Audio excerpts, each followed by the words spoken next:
বাপ মা খোঁজার চেষ্টায় আসছি, আর একবার আপনারা দেখার জন্য আসছি। বাবাকে দেখিনি, বাবার নামটাও শুনতে পারিনি। এই লজ্জাতে আমি আমার হাজবেন্ডে কখনো বলিনি যে আমি বাপ মার কাছেই করবো। আমার জন্মটা যেমনই হোক, আমার কর্ম দেখতে হবে। আমি কেমন, আমি কিভাবে বড় হয়েছি। আপনার বাবা মায়ের দেয়া নাম কি? নার্গিস। মায়ের নাম? মায়ের নাম ফরিদা বেগম। আমার বড় মামারে মিয়া ভাই বলে ডাকতো, মেজো মামারে দুটা নামে ডাকতো, সোনা মিয়া, কালাম। ছোট মামা হলো বাবুল। হ্যাঁ, একটু তুতলে কথা বলে মামা। ছোট মামা খুলনা টুটপাড়া কাঠমিস্ত্রির কাজ করতো। This is a great information. মেজো মামার একটা ছেলে নাম হলো মাসুম। খোকন হলো আরেক খালাতো ভাই সম্ভবত। আর খালার নাম? কোহিনুর। আপনার ঠিকানা? খুলনা, হ্যাঁ, বাগেরহাট, মোড়লগঞ্জ। লঞ্চে করে যেতাম। আপনার মায়ের মাথায় মানসিক সমস্যা ছিল? একটু সমস্যা ছিল। আসসালামু আলাইকুম প্রিয় দর্শক এবং শ্রোতা, আল্লাহ সর্ব অবস্থায় আমাদের সবার মঙ্গল করুন, সেই দোয়া এবং শুভকামনা সব সময়ের মতো। আপন ঠিকানার আরও একটি বেসিক ভিডিওতে আপনাদেরকে আমন্ত্রণ জানাচ্ছি। আপনারা নিশ্চয়ই আমাদের সকার ফোন নাম্বারটা জানেন, এসওসিএ। এটা হচ্ছে আমাদের প্রতিষ্ঠানের নাম, studio of creative arts limited, সংক্ষিপ্ত রূপ হচ্ছে এসওসিএ। আপনারা এই অনুষ্ঠানে বা আরও আমাদের যে অনুষ্ঠানগুলো আছে সেখানে অংশগ্রহণ করার জন্য আমাদের যে ফোন নাম্বারটি আছে, প্রত্যেকটি ভিডিওর কোনাতে দেওয়া থাকে নাম্বারটি 09639887777। এই নম্বরে আপনারা ফোন করে আপনারা বলতে পারেন আপনাদের কথাগুলো, এবং এখানে কিন্তু রেকর্ড করা হয় আপনাদের কথাগুলো। এই কথা শুনে আমরা আপনাদের সঙ্গে যোগাযোগ করব।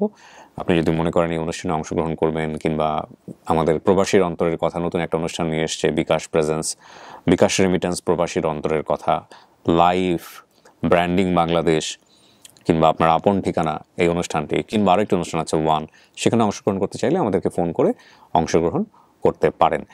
আর যেমনটি আজকে এখানে এসছে তাকে আমরা পরিবার খুঁজে দেওয়ার কাজ করব যথারীতি। আমি কথা বাড়াচ্ছি না, তার সঙ্গে একটু কথা বলি।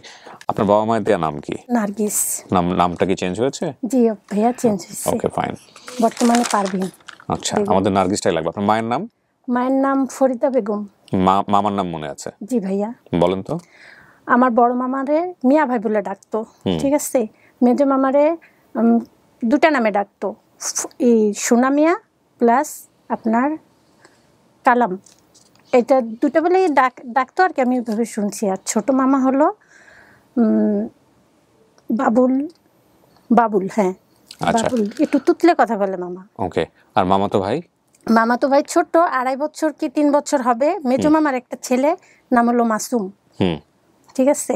মামাতো ভাই খোকন মাসুম? না, শুধু মাসুম। আর খোকন হলো আরেকটা মামা, খালাতো ভাই সম্ভবত, আমার অত খেয়াল নেই। আমার বয়স তখন 6 কি 7 এরকম হবে, ঠিক আছে। ওকে। আর খালার নাম? খালার নাম কোহিনুর। কোহিনুর। আপনার ঠিকানা কি মনে আছে কিছুটা? বলেন তো কোথায় এটা? এটা হলো ভাইয়া খুলনা। হ্যাঁ, আর কি আমি খুলনায় থাকতাম আর কি আমার মেজো মামার সাথে। কিন্তু মামা আমাকে এই লঞ্চে করে নিয়ে যেত হলো বাগেরহাট, মোড়লগঞ্জ, ঠিক আছে। তো মামার সঙ্গে আমি বাড়িতে যেতাম, ঠিক আছে, কিন্তু বাড়ির ওই গ্রামের নামটা আমি বলতে পারবো না। বাগেরহাট মোড়লগঞ্জে যেতেন? জি জি। থাকতেন খুলনায়, কিন্তু যেতেন হচ্ছে বাগেরহাট মোড়লগঞ্জে? জি, লঞ্চে করে যেতেন। আপনার মায়ের মাথায় মানসিক সমস্যা ছিল? একটু সমস্যা ছিল, মানে পুরোটা না, মানে দেখতাম যে মার সঙ্গে আমার বেশি একটা মিশতে দিত না, মামারা নিয়ে করতো। বাবার নাম মনে নাই? না ভাইয়া, এইটাই প্রবলেম। বাবার নাম শেখাই নাই?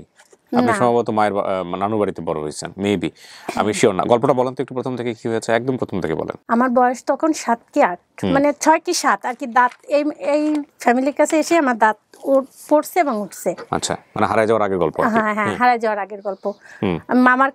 মামার কাছে থাকতাম, বোঝেনি তো, রিক্সা চালাই, অভাবের সংসার। আবার অনেকে কিন্তু বাড়তে একটা ঝামেলা রাখতে চায় না। মামি আমাকে মারতো, কিন্তু এই কথাটা আমি কখনোই আমার স্বামীকে এবং আমার সন্তানদের আমি কখনোই বলিনি।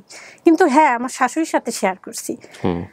তো মারতো দেখে মামা বিরক্ত হয়ে বলে কি, ঠিক আছে, ওর কোনো বাসায় দিয়ে দিই, ও ভালো থাকবে। মামার বাসায় আসলেন কিভাবে আপনি? ছোটবেলা থেকেই মামার, মানে আমি বুঝা অবস্থায় আমি মামার কাছেই দেখছি, মার কাছে বেড়াতে নিয়ে যেত, ঠিক আছে। কিন্তু আমি কখনোই মার কাছে কন্টিনিউ থাকিনি। মার কাছে বেড়াতে নিয়ে যেত? মার কি ওখানে একটা সংসার ছিল? না না না, মা আবার বড় মামার কাছেই থাকতো। বড় মামা আর সম্ভবত সেই সময় আমি যখন হারাই যাই, তার মনে বেশি সময়ের কথা বলতে পারবো না, কিন্তু নানু মারা গেছে আর কি। নানুর সঙ্গে আমি থাকতাম, দেখা হতো। কিন্তু হঠাৎ করে একদিন মামি কাঁদতেছে, মামা কাঁদতেছে, আর তসবি পড়ে মনে করেন, আগে তো কত কি দড়িতে গিট দিয়ে থুতো, ঠিক আছে, এরকম গিট দিয়ে থুতো। তো আমি কি হয়েছে, তারপরে চাল বেটে গুঁড়া করে মিলাদ দিচ্ছে আর কি। অনেক আগের তো গ্রামে, মানে গরিব মানুষ যেভাবে পাচ্ছে। আমি একজন জিজ্ঞেস কি হয়েছে, কয় তোর বউ মারা গেছে, তোরে বলতে না করছে। তো সম্ভবত আমি বুড়ো মানে আমার নানি আর কি, নানির অনেক ভক্ত ছিলাম, অনেক আদর করতো। পরে বাসায় দিয়ে দিল। তারা আমাকে রাখতো ঠিকই, ঠিক আছে। মনে করেন একটু ভুল হলে, বোঝেনি তো বাসায় কাজ করা মানে কি, একটু ভুল হলে মায়ের, তখন আমি ওনাদের থাকবো না, চলে আসবো, ঠিক আছে। তখন আমি এসে মামাদের বাড়িতে গেছিলাম, যেখানে থাকতো অনেকে গরিব, ঠিক আছে। মামা রিক্সা চালাতো, তারও একটা ফ্যামিলি, গেছি কিন্তু মামারে পাইনি। তখন ওখান থেকেই আর কি এর পরের গল্প আরো কষ্টের, কিছু বলতে হবে, আমরা শুনতে চাই কি হচ্ছে। হ্যাঁ, পরে একটা ফ্যামিলি আমাকে পাইছিল। কিভাবে পাইলো, আপনি কিভাবে হারালেন ওখানে? হ্যাঁ, ওখান থেকে তো ওনাদের বাসা থেকে তো আমি বের হয়ে আসলাম। একটা মহিলা আমারে, আমি কান্না করতেছি, মহিলা আমারে নিয়ে বলল কি হয়েছে তোমার, কি তোমার মা বাবা নাই? আমার তখন কেউ নাই, অতএব মাও নাই বাবাও নাই। তো বললাম হ্যাঁ আমার মা বাবা কেউ নাই। তখন উনি সম্ভবত আমার ফুফু হয় আর কি, এই যে ফ্যামিলির কাছে আমি ছিলাম ফুফু হয়। ওই ফুফুর না সরি ওটা না, উনি পিঠা বিক্রি করতো, ঠিক আছে। ওনার হাজব্যান্ড পিঠা বিক্রি করতো, তারপর উনি পাইয়ে তারপর ওনার বাসায় আনছে। আর ওদিন আমি দৌড়াচ্ছিলাম, 2 দিন দৌড়াত থাকলে বলে কি যে আমার অনেকগুলো ছেলে মেয়ে, এই মেয়েটাকে রাখলাম, এতগুলো ছেলে মেয়ে। তখন আমার এই ফুপু গেলে বলছে কি যে আমার বাসায় একটা মেয়ে দরকার, জানিসই তো আমি ছেলে মেয়ে একটু রাখা মানে বাড়িতে কাজ টাজ করায়, আবার উনি পড়ায়ও, ঠিক আছে। আমি লেখাপড়াও করাই, ঠিক আছে, অনেক আদর করে। তো উনি নিয়ে গেল আমরা অনেক আদর করলো। এখন বর্তমানে ওনার আমি সেই ছোটোবেলায় দেখছি, আর দেখিনি। পরে আমার যে বাবা, এই বাবা গেল, যে বলল কি আপা আমার একটা মেয়ে দাও, আমার ছেলেটার সাথে খেলবে। আমার ছেলেটার সারাদিন না ওই চাস্তো মামা তো ভাই হবে আর কি, আমার বর্তমান যে বাবা। বললো ঠিক আছে, তো ওরে নিয়ে যাও, ওর ভিতরে তুই অনেকগুলো গুণ দেখবি। ওর কাছে আমি টাকা রেখা আমি সরে গেছি, কোনোদিন টাকাটা ধরে নাই। ওর ভিতরে অনেক গুণ আছে, অনেক বুদ্ধি ওর মাথায়। হ্যাঁ, বাবা মা কেউ নেই, ভাই তুই ওরে মানুষ করে ভালো একটা ছেলের সাথে বিয়ে দিবি। আচ্ছা আপা। তখন আসলাম, আসার পরে এসে দেখি কি আমার ছোট্ট এই ঘরে আমার ভাই আমার সমানই আর কি, মা। তখন মা বলতাম না, মামা মামি বলতাম। তখন আস্তে আস্তে ওই ভাইয়ের সাথেই বড় হলাম। এই বাবা মা দুজনেই চাকরি করে, তো লেখাপড়াটা হয় নাই, দুজনে সার্ভিস করে, বাবুটাকে দেখাশোনা। পরে একটা বাবু হলো, বড় হলাম, বিয়ে দিল, ব্যাস এই। কিন্তু কখনো মাঝে একদিন একটা ফ্যামিলি আমাকে খুঁজতে আসছিল, তো তারা যে ঠিকানা বলছে ওটা আমার মেলে না। তখন দেখি বাবার চোখে পানি।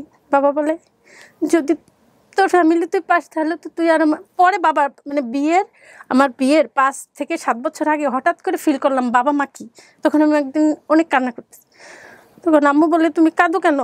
আমাকে আমি আমার মাও নেই বাবাও নেই, তো আমি মানে অনেক কী করতো, তুই আজ থেকে আমাকে মা বলে ডাকবি। আর আব্বু বললো তুই আমাকে আজ থেকে আব্বু বলে ডাকবি। তারপরে বিয়ের অনেক আগে আর কি, পরে আমার আইডেন্টি কার্ডে ওনাদের নাম, বাবার নাম বলতে পারি না দেখে ওনাদের নাম, দুজনের নামই আমাকে দেওয়া হয়েছে। পরে বাবা মারা গেল। আপনি চেষ্টা করেন না কখনো ওই বাবাকে নিয়ে আপনার পরিবার খোঁজার জন্য? বাবা অনেক কষ্ট পেত, তো তাই চেষ্টা করিনি, কিন্তু এই পর্যন্ত আসছি স্বামীর উদ্যোগে আপনার কাছে। 2020 সালে আপনার প্রত্যেকটা অনুষ্ঠান দেখি। অ্যাকচুয়ালি আমি বাপ মা খোঁজার চেষ্টায় আসছি, আর একবার আপনারা দেখার জন্য আসছি। অসংখ্য মানুষ আপনি ফ্যামিলি পাওয়া দিয়েছেন, আমি পাবো কিনা জানি না, কিন্তু আপনাদের দেখার আমার অনেক আশা ছিল। আমি এটা আমার স্বামীকেও বলিনি, কিন্তু এটা আমি বুকে রাখছি। আমার যদি একটা বড় ভাই থাকতো নিশ্চয়ই এমন করতো, তাই আমি না নিশ্চয়ই আমরা চেষ্টা করবো ইনশাআল্লাহ। কিন্তু কথা হলো যে আপনি নিজে কখনো চেষ্টা করেন বা করতে পারিনি করতে, কিন্তু আমার হাজবেন্ড অনেক আগে একবার চেষ্টা করতে, বুঝছেন। পরে আমি বলি না থাক, মানুষের হিতে বিপরীত হতে পারে। আপনার বাবার কথা কিছু মনে আছে, নিজের বাবার কথা?